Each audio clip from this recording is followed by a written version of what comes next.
Hello learners, in today's video we are going to discuss about ballad and Augustus verse satire. So firstly we will get to know about ballad. Ballad जो है this is a type of lyric also known as folk song. Ballad जो है lyric का type है. इसको एक तरीके से अगर आप सिंपलीफाई करके इसको समझना चाहो तो बैलेड लोक गीत है जिसमें कई सारे लोग मिलके गाना गाते हैं और आपको कोई स्टोरी सुनाते हैं. That kind of song is known as ballad. Ballad existed in oral literature in the ancient time. अगर बैलेड की एग्जिस्टेंस की बात करें एंशियंट टाइम में तो ये सिर्फ ओरल फॉर्म में ही था. इसका कोई रिटन फॉर्म नहीं मिला है. It is the ancient form of story telling. ये स्टोरी टेलिंग के लिए यूज़ होता था एंशियंट टाइम में. Also known as miniature epic. Miniature epic इसको क्यों बोला गया? हम आपने एपिक के बारे में पढ़ा होगा तो आपको पता होगा कि एपिक में भी जो ऑथर है, जो पोएट है, वो आपको स्टोरी सुनाते हैं लेकिन वो बहुत ब्रॉड स्टोरीज होती हैं, बहुत फैंटेसाइज्ड स्टोरी होती हैं.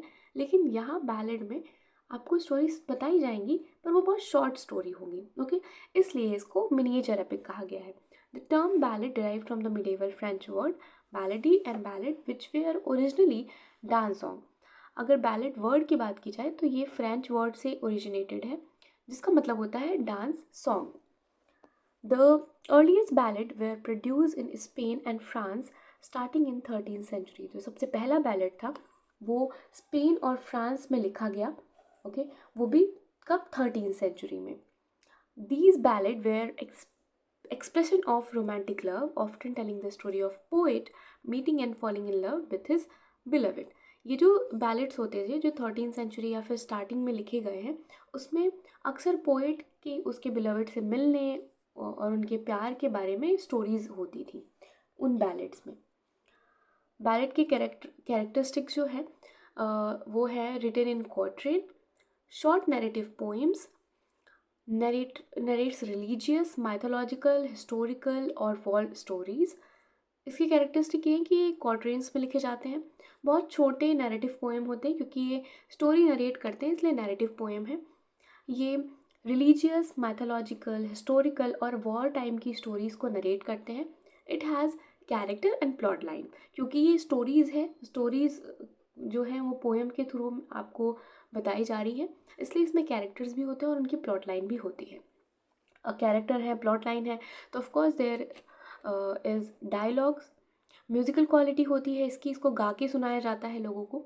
रिटन इन आयम्बिक ट्राई और टेट्रामीटर लाइन्स. ये आयम्बिक ट्राई और टेट्रामीटर लाइन्स में लिखा जाता है. Written in common language. Common language में इसलिए लिखा जाता था क्योंकि जो बाकी लोग भी हैं वो स्टोरी टेलिंग के थ्रू स्टोरी टेलिंग के थ्रू लोगों को मैसेजेस देते थे, पुरानी कहानियाँ बताया करते थे. तो वो कॉमन लैंग्वेज में इसलिए लिखा जाता था ताकि बाकी लोगों को वो चीज़ें समझ में आए. इसके एग्जाम्पल्स जो हैं वो La Belle Dame sans Merci, John Keats की famous examples. During wind and rain by Thomas Hardy, Annabel Lee by Edgar Allan Poe. These are the famous example of ballad. There are types of ballad which is folk ballad, literary ballad, broadside ballad, rock और pop ballad, medieval ballad and blue ballad. ठीक है, ये types हैं ballads की. The first type is folk ballad, most oldest and traditional form of ballad. जो folk ballad है ये सबसे पुराना और traditional form है ballad का. Pass down orally through generation. इसको ओरली ही generation to generation pass down किया गया है. मतलब इसका कोई रिटन फॉर्म अभी एग्जिस्ट तो नहीं करता, ना एंशियंट टाइम में करता था क्योंकि ओरली पास आउट हुआ है. ये सिंपल लैंग्वेज यूज़ होता था क्योंकि एंशियंट टाइम में सबको स्टोरीज कन्वे करने के लिए बहुत सिंपल लैंग्वेज यूज़ किया जाता था. रिपीटेटिव स्ट्रक्चर होते हैं क्योंकि इसको गाया जाता था और राइम सेट करने के लिए इसको रिपीटेटिव स्ट्रक्चर में लिखा जाता था. Tells story of romance, tragedy और लेजेंड्स. इसमें स्टोरीज जो यूज़ होती थी वो या तो रोमांटिक होती थी, ट्रेजेडीफुल होती थी या फिर किसी लेजेंड की स्टोरी होती थी. Second is literary ballad. Ballad composed by poets और writer imitating the form of folk ballad. Literary ballad जो है ये एक तरीके का इमिटेशन है फोक बैलेड का, उसको कॉपी करके लिखा गया है. बस फोक बैलेड का कोई रिटन फॉर्म नहीं है और लिटरेरी बैलेड का रिटन फॉर्म है क्योंकि इसे पोएट या फिर राइटर्स ने अपने तरीके से लिखा है. ओके, ये बहुत ज़्यादा स्ट्रक्चर्ड होता है, पॉलिश्ड होता है, क्योंकि इसको पोएट्स लिख रहे हैं। ये भी स्टोरीज कन्वे करता है। इसका एक एग्जाम्पल जो है वो rime of ancient mariner by S T. Coleridge. Okay, then we have third broad side ballad, printed ballads that were sold on single seat, popular form from the 16th to 19th century। Board side ballot जो था, ये एक single sheet पे ballot लिख के उसको बेचा जाता था, और ये 16 से 19 सेंचुरी के बीच में काफ़ी फेमस रहा है। Written about contemporary event, sensational news और सोशल इशूज़। ये जो बैलेट जो सिंगल सीट्स पे लिख के लोग बेचा करते थे, इसमें कोई उस टाइम का जो कोई इवेंट, जो कोई घटना घटी हो, या फिर कोई सेंसेशनल न्यूज़ हो जो बहुत काइंड ऑफ बहुत अपर क्लास लोगों की कोई न्यूज़ हो, या फिर कोई सोशल इशू हो, उसके बारे में इस बैलेट के थ्रू लोगों तक न्यूज़ पहुंचाई जाती थी। Sold cheaply, meant for public consumption. ये बहुत सस्ते दाम में बेचा जाता था ताकि सभी लोग इसको खरीद सकें। इसके एग्जाम्पल्स हैं the unfortunate wreck and the cruel mother. ठीक है, ये इसके एग्जाम्पल्स हैं। Then the fourth one is rock और pop ballad, a modern take on ballad form found in contemporary music genres like rock, pop and country। ये एक तरीके का मॉडर्न फॉर्म है बैलेड का, और ये कंटेम्प्रेरी जो म्यूज़िक्स हैं like rock music, pop music, इसमें आपको काफ़ी हद तक आपको ये बैलेड देखने को मिलेगा। Focusing on the theme of love और इमोशनल रिफ्लेक्शन। इसमें जो थीम्स होंगे, लव होंगे या फिर बहुत इमोशनल डेप्थ थॉट वाला कोई थीम होगा। इसके एग्जाम्पल जो हैं वो है yesterday by Beatles. Then fifth is medieval ballad. Ballads originated in medieval period. Medieval ballad वो बैलेड थे जो मिडेवल पीरियड में जिनका ओरिजिनेट किए गए थे।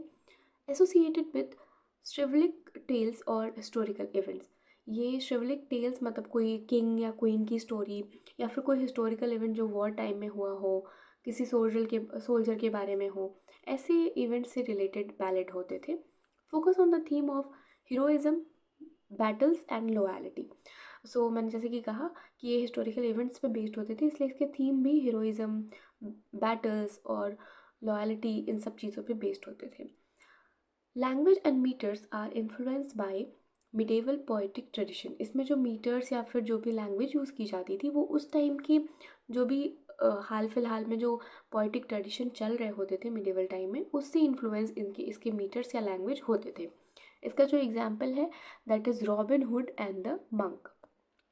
Then the last one is blue ballad, a form of narrative song that blend traditional ballad from with the blues. Focus on personal story of hardship, love and loss.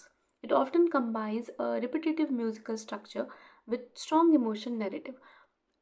Blue ballad जो है ये personal stories पे focus करता था, किसी की बहुत hard work के बारे में, किसी के लव लाइफ के बारे में, किसी की फैमिली, किसी का लॉस, उसके बारे में ये ब्लू बैलेड लिखा जाता था। और इसमें काफ़ी रिपीटेटिव स्ट्रक्चर होते थे इसको म्यूज़िकल फॉर्म देने के लिए। इसमें स्ट्रॉन्ग इमोशनल चीज़ों के बारे में बात होती थी। इसका एग्जाम्पल है songs by lead Bailey.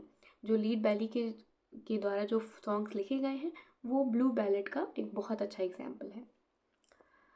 Then we have Augustan verse satire. So हम पहले बारी बारी से देखेंगे कि अगस्तन क्या है, वर्स क्या है एंड सटायर क्या है, और क्यों इतना बड़ा टाइटल एक फॉर्म है पोइट्री का। Firstly we will get to know what is Augustan. So Augustan को जानने के लिए हमें अगस्तन एज को जानना होगा। अगस्तन एज जो कि 1700 टू 1750 तक रहा है, also known as age of reason या फिर age of enlightenment and the new classical age. ठीक है, इसको इस नाम से जाना जाता था इस एज को। Major writer of this period like Alexander Pope tried to imitate the work of Virgil, Horace, Ovid and other Latin poets of the range of the Emperor Augustus। इस टाइम के जो राइटर थे like Alexander pope, वो जो ancient time के poets थे like Virgil, होरस, Ovid, ये जो भी लेटिन पोइट्स थे, इनको इमिटेट करके, मतलब उनके जो वर्क्स थे उनको कॉपी करके, या फिर उनको एक तरीके से कॉपी करके और थोड़ा इम्प्रूवमेंट करके वो लिखा करते थे अपने पोएम्स को। ठीक है, तो ये जो पोएट्स थे ना, वर्जिल, होरस, जिनको इमिटेट करके अलेक्जेंडर पोप लिखा करते थे, वो अगस्तस एम्परर के टाइम के पोइट्स थे, इसलिए इस एज को, क्योंकि उन्होंने कॉपी करके अगस्तस एज के जो भी पोइट्स थे उनको कॉपी करके इस एज में लिखा है, इसलिए इस एज को अगस्तन एज के नाम से जाना जाता है. That is the very simplest explanation of Augustan age. Alexander Pope translated the classical literature and made it new. This is why it is also known as neoclassical age, क्योंकि उन्होंने पुराने लिटरेचर को नया करके ट्रांसलेट करके लिखा है, इसलिए इसको न्यू क्लासिकल एज करते हैं. मतलब new means new and classical means of course the ancient products. तो इसलिए उन्होंने नया किया, इसलिए इसको न्यू क्लासिकल एज भी कहते हैं. Then what is verse? It is a term that refers to various part of poetry such as single line of poetry, a stanza or a entire poetry. जैसे कि हम जब प्रोज पढ़ते हैं तो उसमें stanzas होते हैं, पैराग्राफ्स होते हैं. सेम जो पोइट्री होती है उसमें अगर कोई सिंगल लाइन है तो उसको हम वर्स बोलेंगे, पोइट्री का कोई स्टैंजा है तो उसको भी हम वर्स बोलते हैं, इवन इंटायर पोइट्री को भी हम वर्स बोलते हैं. Satire Satire is a literary form that mocks the society in order to correct its vices.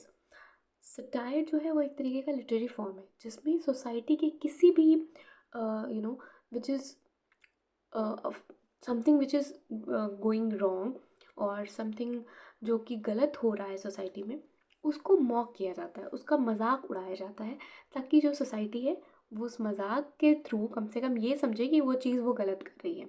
तो सटायर का मतलब होता है कि आप किसी का मजाक उड़ा रहे हो ताकि वो उस चीज़ को सही कर पाए. So this is the full meaning of Augustan verse satire.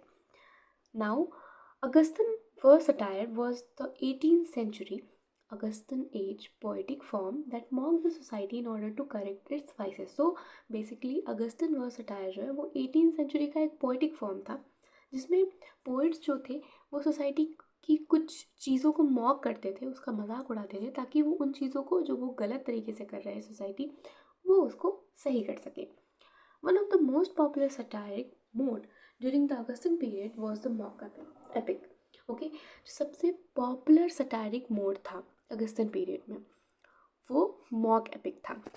The best known mock epic in the Augustan English language is John Dryden's Mac Flecknoe 1676 an attack on Thomas Shadwell. जो सबसे आज तक का सबसे बेस्ट मॉक एपिक जिसको कहा जाता है इंग्लिश लैंग्वेज का, वो जॉन ड्राइडन की मैक फ्लैक्नो है, जो कि आपके सिलेबस में भी मैंशनड है. और इसका जो अटैक था, इसमें जो जॉन ड्राइडन ने जिसका भी मॉक किया है वो उन्होंने किया है थॉमस सेडविल का. Now the famous satirist of Augustan age are Alexander Pope and Jonathan Swift. Alexander Pope की सबसे फेमस अगस्टन वर्स सटायर जो रही है वो है रेप ऑफ द लॉक, जो कि एक सोशल सटायर थी, एंड जॉनथन स्विफ्ट की 2 पोएम्स जो कि काफ़ी पॉपुलर रही हैं, modest proposal and the battle of book. So this is all about ballad and Augustan verse satire. Hope you have enjoyed this video, and if you have any inquiry or any question related to any forms of poetry or any topic related to your syllabus, you can comment below. Have a nice day.